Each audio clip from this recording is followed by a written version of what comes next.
Bismillahirrahmanirrahim. Assalamualaikum warahmatullahi wabarakatuh. Alhamdulillahi rabbil alamin. Nahmaduhu wa nasta'inuhu wa nastaghfiruh wa na'udzu billahi min syururi anfusina wa sayyiati a'malina. May yahdihillahu fala mudhillalah wa may yudlilhu fala hadiyalah. Asyhadu an la ilaha illallah wa asyhadu anna Muhammadar Rasulullah. Allahumma shalli ala Muhammad wa ala alihi wa sahbihi wa man tabi'ahum bi ihsan ila yaumiddin. Amma ba'd. Segala puji bagi Allah yang masih memberikan kita nikmat kesehatan, nikmat kesempatan, serta nikmat panjang umur, yang dengan kenikmatan itu kita masih mampu menjalankan ibadah puasa sampai pada hari ini. Teman-teman yang dirahmati Allah Subhanahu wa taala, bulan suci Ramadan datang tidak hanya membawa keberkahan dan kemuliaannya, melainkan bulan suci Ramadan datang sebagai tempat perubahan, ya, tempat bagi seorang hamba menjadikan dirinya menjadi pribadi yang lebih baik, menjadikan dirinya menjadi pribadi yang lebih dekat dengan Allah Subhanahu wa taala. Baik, di antara perubahan yang meningkat begitu memasuki bulan suci Ramadan, yang pertama yaitu meningkatnya salat.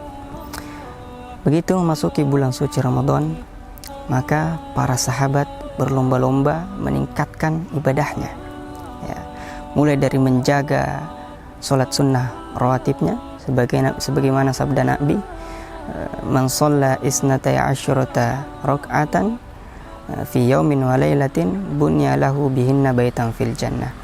Kata Nabi, siapapun di antara kita, ya, barang siapa yang menunaikan ibadah salat sunat rawatib, ya, 2 rakaat sebelum subuh, ya, kemudian 2 rakaat sebelum zuhur atau 4 rakaat sebelum zuhur. Jikalau tidak cukup waktu 4 rakaat sebelum zuhur, maka 2 rakaat sebelum zuhur, kemudian 2 rakaat setelah zuhur, ya, fi yaumin wa lailatin, ya, di malam harinya 2 rakaat setelah maghrib, kemudian 2 rakaat setelah isya. Maka kata Nabi, siapa yang mampu dalam sehari menunaikan 12 rakaat ini, bunyalahu bihinna baitan fil jannah, maka akan dibangunkan baginya rumah di surga. Nah, kemudian meningkatnya sholat tahajud, ya. Mungkin sebelum datangnya bulan suci Ramadan terbiasa menunaikan ibadah sholat tahajud mungkin cuma 2 rakaat atau 4 rakaat, ya. Begitu memasuki bulan suci Ramadan, ya, ada pembiasaan, ya, ada sholat tarawih yang menjadi pembiasaan kita, sehingga selepas Ramadan kita mampu melaksanakan ibadah sunat tahajud di malam hari sebanyak 11 rakaat, sebagaimana sholat tarawih.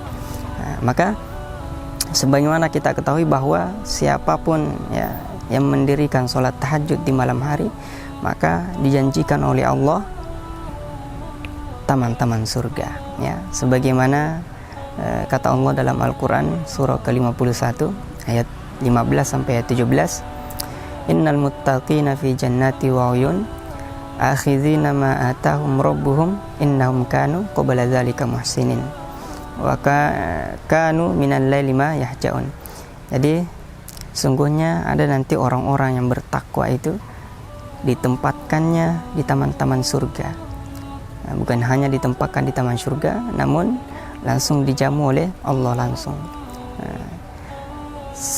Ternyata pekerjaan atau amal kebaikan yang didawamkan oleh orang-orang ini ialah kanu qalilan minal laili ma yahjaun, yaitu sedikit tidurnya di malam hari atau memperbanyak yang namanya tahajud.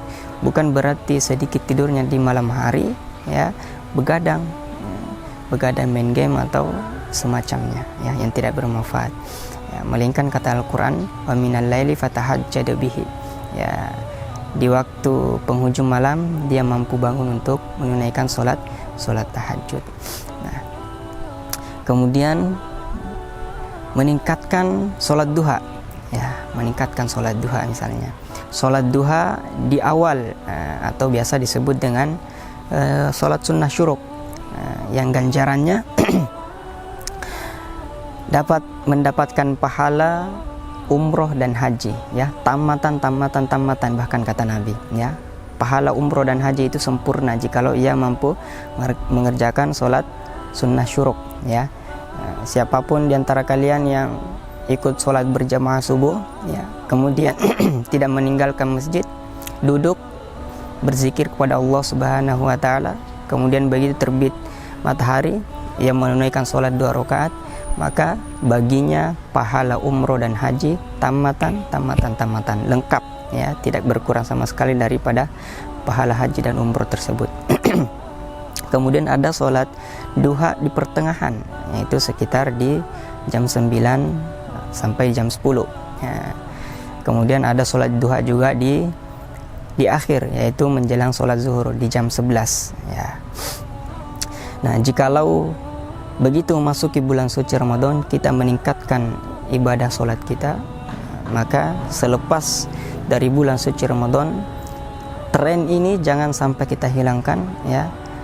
Di bulan suci Ramadan kita bersemangat, ya kita bersemangat mengiringi sholat fardu dengan sholat rawatib, ya bangun di malam hari untuk tahajud, ikut sholat tarawih berjamaah, ya duhanya lancar.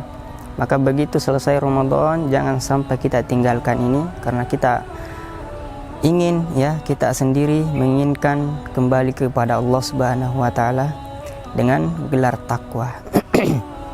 Maka yang dapat menunjang takwa itu, untuk mendapatkan gelar takwa itu, maka salah satunya adalah meningkatkan ibadah, ya bukan hanya di bulan suci Ramadan, tapi kita jadikan bulan-bulan setelah Ramadan layaknya bulan suci Ramadan, maka tidak ada perubahan dalam ibadah kita. Kemudian yang perubahan yang meningkat ketika memasuki bulan suci Ramadan, yaitu memperbanyak interaksi dengan Al-Quran, ya memperbanyak interaksi dengan Al-Quran. Berinteraksi dengan Al-Quran itu ada 3. Yang pertama memperbanyak qiraah, ya. Kemudian yang kedua tilawah, ya. Kemudian yang ketiga yaitu menghafal, ya. Nah, memperbanyak qiraah. Yang pertama memperbanyak qiraah, sebagaimana sabda Nabi, "Man qara'a harfan min kitabillah falahu hasanah wal hasanatu bi asyri amsalihha." Siapapun di antara kalian yang membaca 1 huruf saja, ya, dalam Al-Quran, 1 huruf saja, Nabi tidak mengatakan alif lam mim 1 huruf, melainkan alif 1 huruf, ya. 1 huruf saja kita baca, maka akan diganjar dengan 1 kebaikan, dan 1 kebaikan itu diganjar dengan 10 pahala, 10 balasan. Maka 1 huruf sama halnya kita mendapatkan 10 kebaikan. Tilawah, barang siapa yang tilawah, ya tilawah itu tidak hanya sekedar membaca, namun mencari apa sih makna dari ayat tersebut. Mungkin barangkali kita sering membaca surah Al-Fatihah, namun kita sendiri tidak tahu apa makna dari surah Al-Fatihah dari ayat 1 sampai selesai, ya. Mungkin kita tidak tahu apa tujuan dari surah Ad-Duha, kita tidak tahu makna dari surah Al-Ikhlas misalnya, Qul huwallahu ahad, kita tidak tahu apa maknanya, ya. Maka interaksi dengan Al-Quran yang kedua yaitu dengan tilawah, ya, tadabbur dengan Al-Quran, membuka Al-Quran, membaca artinya, mencari tafsirnya, ya, ataupun mencari asbabun nuzulnya. Nah, itu adalah tilawah. Kemudian yang ketiga interaksi dengan Al-Quran yaitu menghafalkan, ya. Mungkin banyak di antara kita begitu memasuki bulan suci Ramadan yang sebelum datangnya bulan suci tidak pernah sama sekali menghafalkan Al-Quran, ya. Mungkin sama sekali jarang menyentuh Al-Quran. Namun begitu memasuki bulan suci Ramadan semangatnya tinggi, bahkan sampai mulai menghafalkan ayat demi ayat dalam Al-Quran, mulai menghafalkan surah Al-Baqarah, mulai menghafalkan surah Ali Imran, mulai menghafalkan surah-surah yang panjang, ya, melancarkan surah-surah yang pendek, ya. Itu merupakan salah satu interaksi Al-Quran. Jadi ada 3, yaitu tadi memperbanyak qiraah, memperbanyak bacaan, tilawah ya, mempelajari Al-Quran, maknanya bagaimana, tujuannya apa, kemudian menghafalkan ya, menghafalkan ayat-ayat Al-Quran, menghafalkan sebanyak mungkin yang bisa dihafal. Teman-teman yang dirahmati Allah Subhanahu wa taala, perubahan ketiga yang sangat meningkat begitu memasuki bulan suci Ramadan ialah gemarnya seorang hamba berinfak, bersodakoh. Banyak yang bersodakoh ya, sebagaimana landasan hadis Nabi, barang siapa yang memberi buka bagi orang yang berpuasa, maka ia akan mendapatkan pahala seperti halnya orang yang berpuasa tersebut, dan pahalanya itu tidak berkurang sama sekali ya. Kita memberikan sebiji kurma untuk seseorang berbuka puasa, maka kita akan mendapatkan pahala orang yang berpuasa tersebut, atau mendapatkan pahala seperti orang yang berpuasa tersebut. Baik teman-teman yang dirahmati Allah Subhanahu wa taala, mungkin cukup sekian yang bisa saya sampaikan terkait apa yang kita kerjakan di bulan suci Ramadan, apa yang selama ini kita tingkatkan, mulai dari ibadah, amal soleh, baca Al-Quran kita. Maka jangan sampai amalan itu atau ibadah itu kita kendorkan lagi selepas Ramadan ya.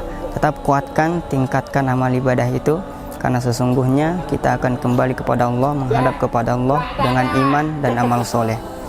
Mungkin cukup sekian. Wabillahi taufiq wal hidayah. Wassalamualaikum warahmatullahi wabarakatuh.